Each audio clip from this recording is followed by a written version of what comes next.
Hello po, kamusta po kayo? Ako po si Fen sa aming Bakuran Vlogs. Ngayon po ay magre-repot po tayo ng dalawang klase ng orchids. Pero bago po tayo magsimula, sa mga bago pa lang po dito sa aking YouTube channel, paki-like, comment, and subscribe po. At huwag niyo pong kakalimutan na i-click ang notification bell para po ma-notify po kayo kapag meron po tayong bagong upload. Ito po yung dalawang klase ng orchids na i-repot natin. Ito pong mga orchids na to na i-repot ko ay mga seedlings. Tingnan nyo, itong isa na to, ito po yung seedlings ng Dorytes o Dorytaenopsis.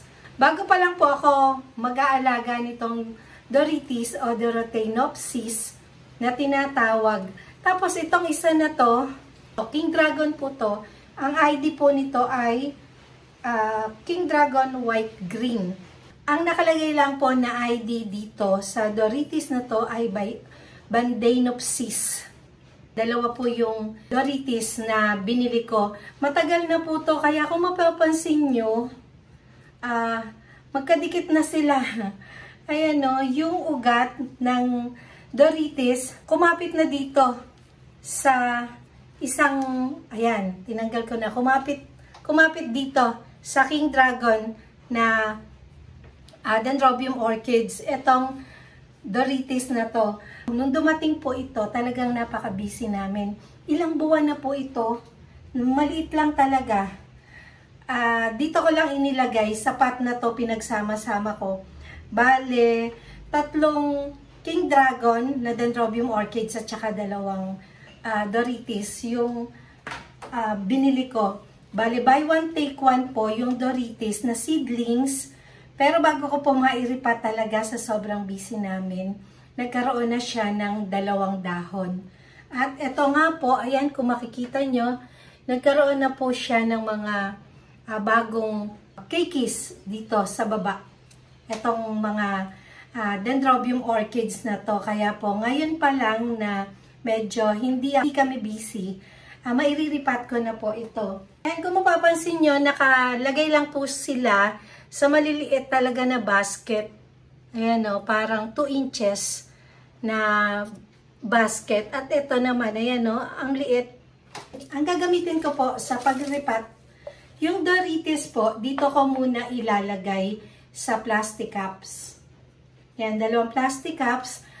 Yung mga iniinuman namin ng juice kapag kami lumalabas, inuuwi ko po yun, hindi ko po tinatapon kasi alam ko, talagang mapapakinabangan ko kagaya po kapag ako ay nagtatanim ng mga cuttings ng ubas at saka ng mga Phalaenopsis orchids o yung orchids na mga keikis na tinatanggal ko, dito ko po tinatanim talaga muna habang pinalalaki ko sila.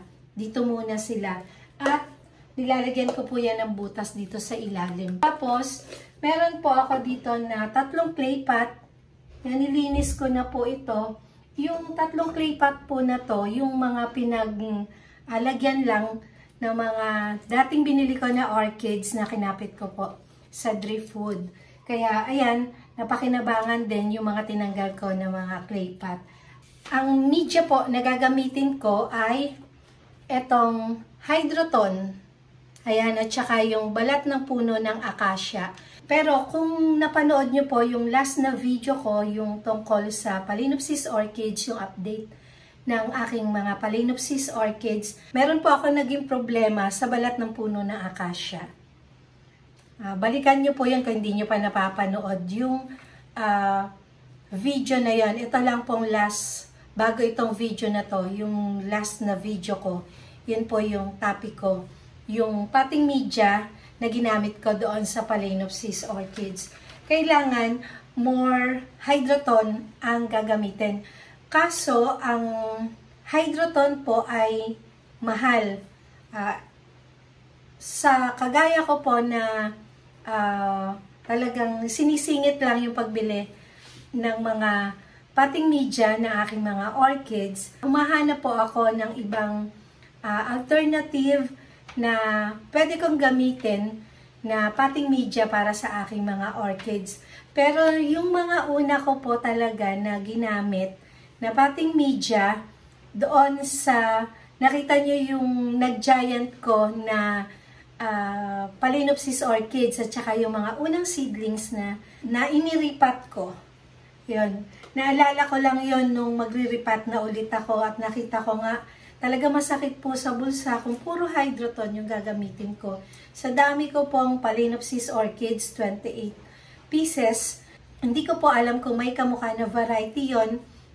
Basta 28 pieces po yung aking Phalaenopsis orchids. Ngayon, dadagdag po itong dalawang Dorites, magiging 30 pieces. Kasi yung Dorites at saka yung Phalaenopsis orchids, parang family po sila. Pero hindi ko pa po nasa-search dahil ngayon pa lang po ako magkakaroon nito. Sa ngayon po, para makatipid ako sa potting media at sa pagbili ko ng mga hydroton, ang liliit niyan, pero mahal po to. Makikita nyo sa online kung magkano. Merong mura doon, pero titingnan nyo. Merong mura doon, pero half kilo, 1/4 kilo.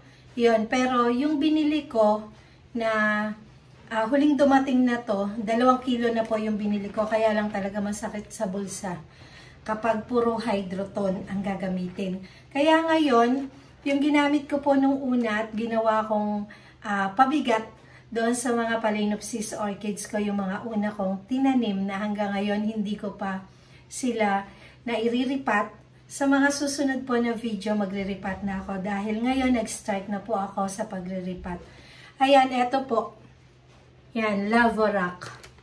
Yan, bumili po ako ng 3 sako ng lava rock. Mas mura po kasi yung lava rock. Kung titingnan nyo yung presyo ng lava rock at saka ng hydroton, po akong nabibila na hydroton na 140 per kilo. Meron din po na size yung hydroton. Kung mapapansin nyo, ito, tsaka ito. Ayan o. May mga size din po yung hydroton. 140 per kilo. Kung lava rock po, sa lava rock po naman, kung mapapansin nyo yung sako ng sibuyas, halos ganyan kalaki yung sako ng sibuyas. 100 pesos ko lang po nabibili yun. Mas marami po yung laman ng lava rock kaysa doon sa hydroton. Kaya ngayon, ang gagawin ko po, paghahaluin ko po yung etong hydroton o Lecaballs na tinatawag ng iba, at saka itong balat ng puno ng akasya, at saka itong lava rock, para po makatipid-tipid naman po sa potting media na gagamitin dito sa ating mga orchids. Pero ito naman po ay nagawa ko na po dati. Sa mga susunod na riripat ko po, ipakikita ko po sa inyo na talagang ginamit ko po yung lava rock sa pagtatanim ko ng mga Phalaenopsis orchids. Nag-start na po tayo na mag-ripat ng Dorites at saka ng 3 King Dragon. Ang una ko pong gagawin, lalagyan ng lava rock itong plastic cups. Kasi nung unang mga pagtatanim ko, pag-ripat ko ng aking mga Phalaenopsis orchids, ganito po yung ginawa ko. Ayan, tapos lalagyan ko ng hydroton at may kasamang balat ng puno ng akasya. Yan, tinatanggal ko lang yung may puti-puti na ganito.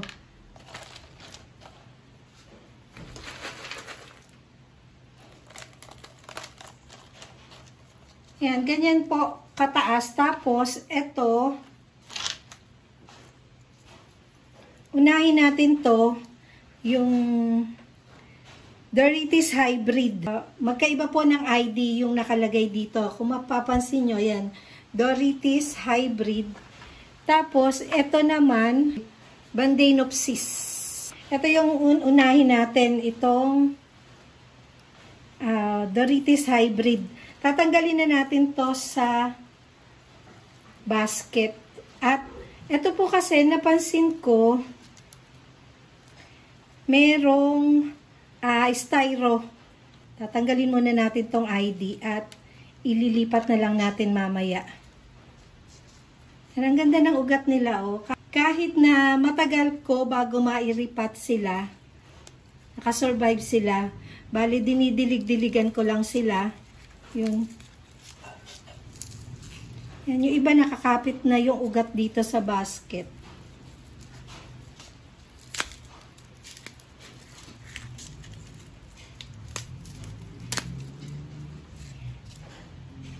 Kung mapapansin nyo, ipinasok sa styro yung pinaka-gitna o yung pinaka-ugat ng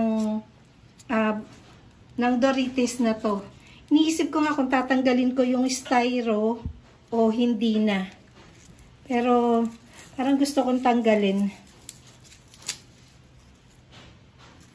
At merong mga patay na naugat sa loob. Tanggalin natin. Para makita natin yung pinakaloob niya.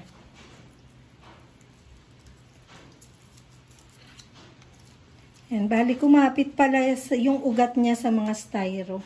Ito po, ganyan yung ugat niya. At lilinisin natin. Tatanggalin natin yung mga patay na naugat. Tsaka yung bali. Yan.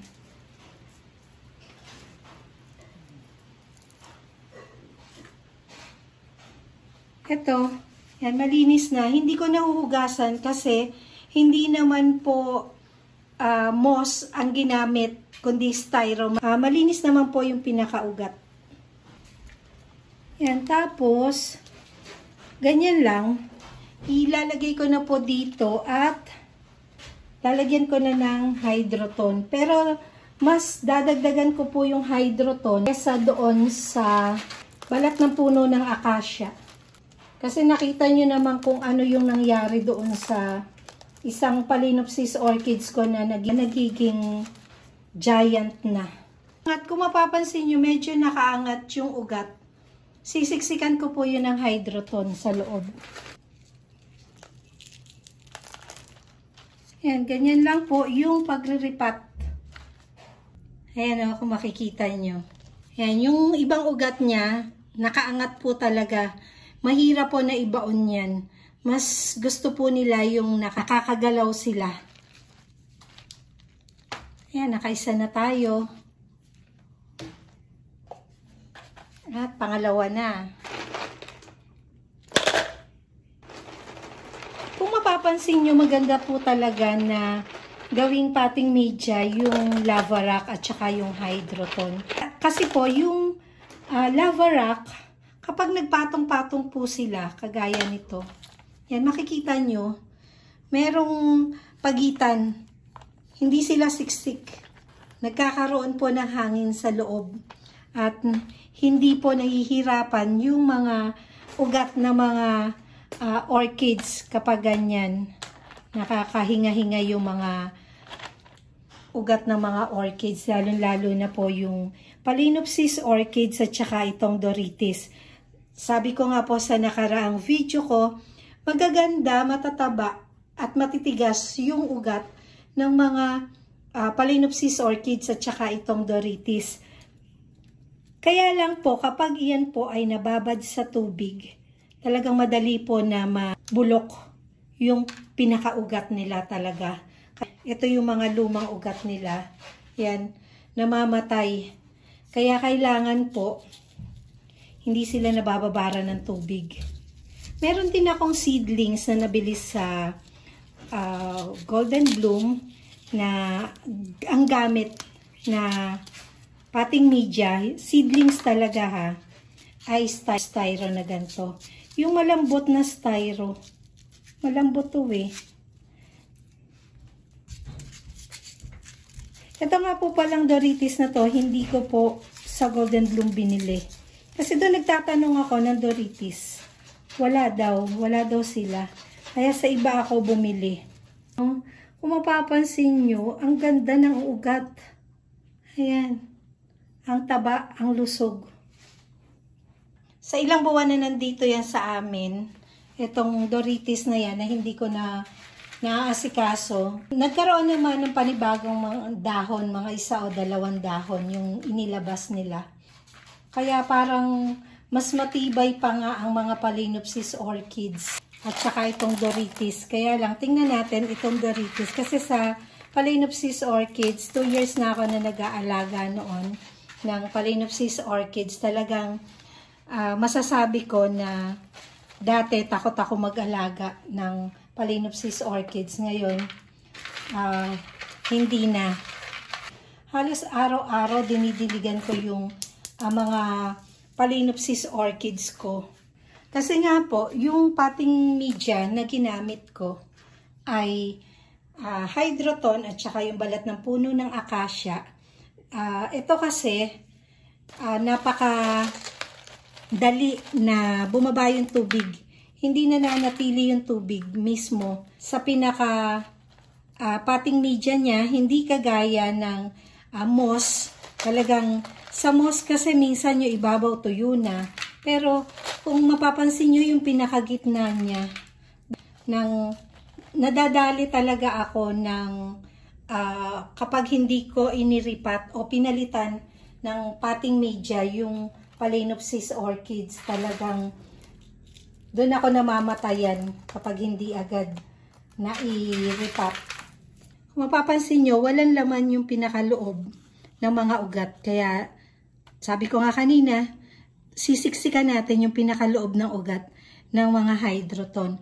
Hindi naman po masasaktan yung mga ugat kapag Hydroton yung ginamit kasi yung Hydroton bilog lang naman po.